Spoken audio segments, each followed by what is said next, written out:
because we didn't ask the question in terms of how long the contract was, and Phil Gartside effectively said, well, there isn't a specific time limit. The manager will get as long as he needs to get the job right.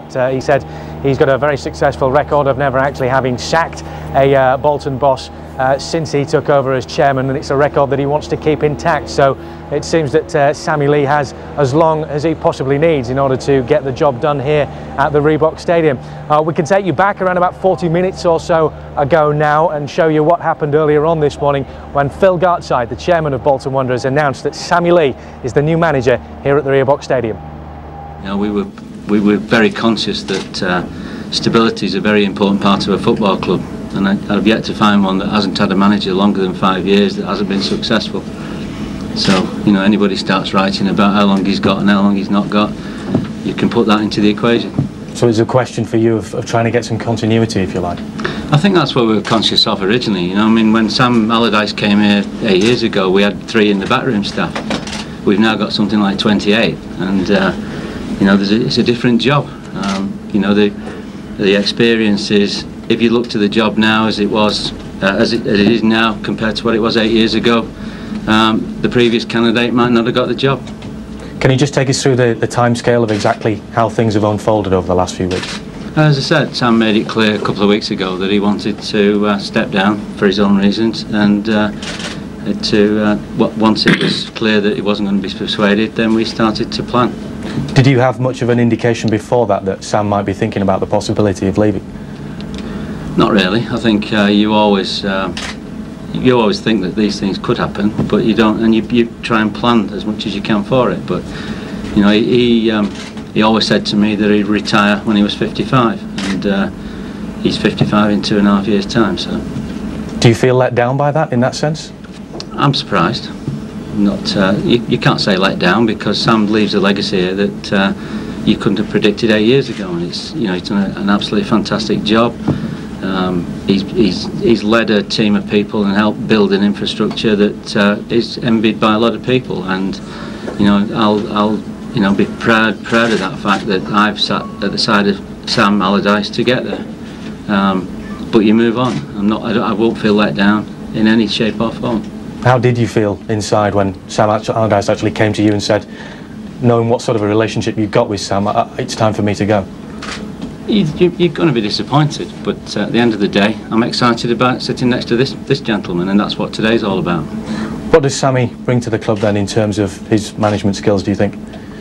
A lot of experience in terms of where he's been and where he's not been. He's been involved with England, he's been involved with Liverpool as a top club all his life. I think that's what we're expecting.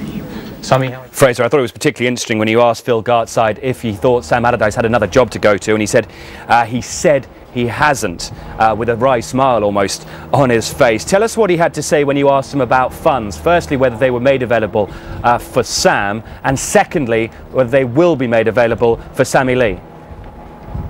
Well, in terms of the funds that were made available for Sam, that was a question that was raised because one or two of the rumours doing the rounds as to why Sam Allardyce quit the job in the first place was that he may have had some sort of a row, possibly with the chairman or the owner of the club, about this possibility of £20 million being made available in the summer. And Phil Gartside said quite strongly, I want to place on the record that funds were available. He wouldn't say exactly how much was available or how much would be available in the future. And then I asked Sammy Lee about the funds himself. I asked him that you know, Sam Allardyce has been a wheeler and a dealer in the transfer market, and whether or not he would have to do that in the future, and he said that he was expecting to have to do something similar, and he said that he would have to cut his cloth according to what is available. I'm fully aware of what the funds that are available and what we can and cannot afford, and I think it's always important that you cut your cloth accordingly. But yeah, I think there's always activity in the market in close season, and I think it's important that the club gets involved in that. But I say we're fully briefed, we've got full knowledge of what we can and can't afford. And he's determined to get them into Europe, isn't he, Sammy Lee? He certainly is. He's been there with Bolton beforehand a couple of years back. I remember actually going out to Istanbul when they played over there in the UEFA Cup. They did reasonably well that time.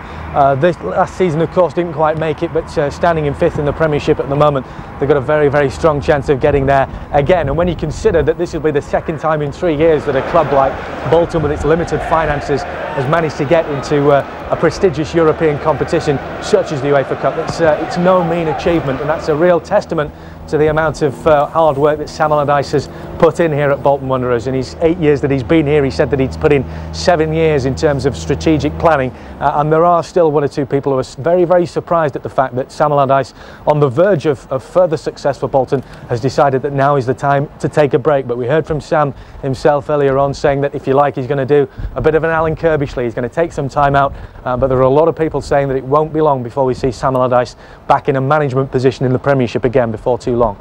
Thanks, Fraser. Back with you throughout the afternoon. Let's have a look at the 2 games left for Bolton's season. The 2 games that Sammy Lee has got to, what he says, make sure that Bolton are in Europe for next season. On Saturday, they play West Ham away from home. Huge game in particular for West Ham. They finish their season at home to Aston Villa on May the 13th.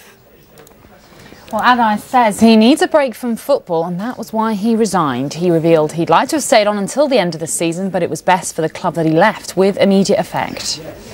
To be able to take your grandchildren to school is quite nice for a change, and of course I've made a very difficult decision, of course, but one that we've come to an amicable agreement, me and Phil, and I would have liked it to have been at the end of the season, but unfortunately some of these things don't stay private. Perhaps 2 weeks or 2.5 weeks as it's been since it was discussed. Perhaps that's a long time anyway, but for me I'd have liked to be at the end of the season, but wasn't to be, because all the speculation would have carried on. So we decided that yesterday was a good time, and get all the press out the way and let the team and Sammy focus on the last 2 games without any more speculation that's going to fly around. Ultimately, what were your reasons for calling it today?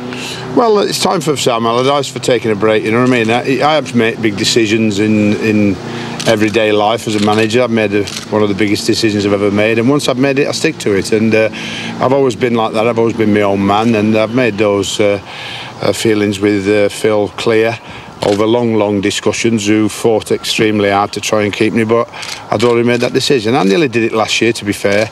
I'd spoken to Alan Kirbishley at great length about him taking a break after 12-14 years at Charlton, and of course that's been in my mind since then, and I think it was the right time for me. Sadly, a little sooner. I'd like to be at the end of the season, like I said, but doing it now is the right time for everybody, I think. How long a gap are you thinking about taking?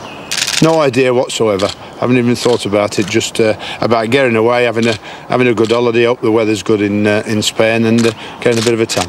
There's speculation already that it was perhaps lack of finance to take the club to a higher plane that prompted your decision to retire. There's lots of things that people will speculate on, and there's confidentiality that has to be kept, and I think that rightly so. Nobody can pry into people's reasons why, even though you think that you should or you shouldn't. Papers, media, radio, you know, we're human beings, and we've decided that we've made our decision privately, and we'll stick to that. And of course you're already being linked with places like Manchester City, a good friend of Ray Ranson's. Is there anything? I'm not a good friend of Ray Ranson's. I've played against Ray many times, but that speculation has been happening weeks and weeks now, so it's bound to happen more when I've made a decision like this.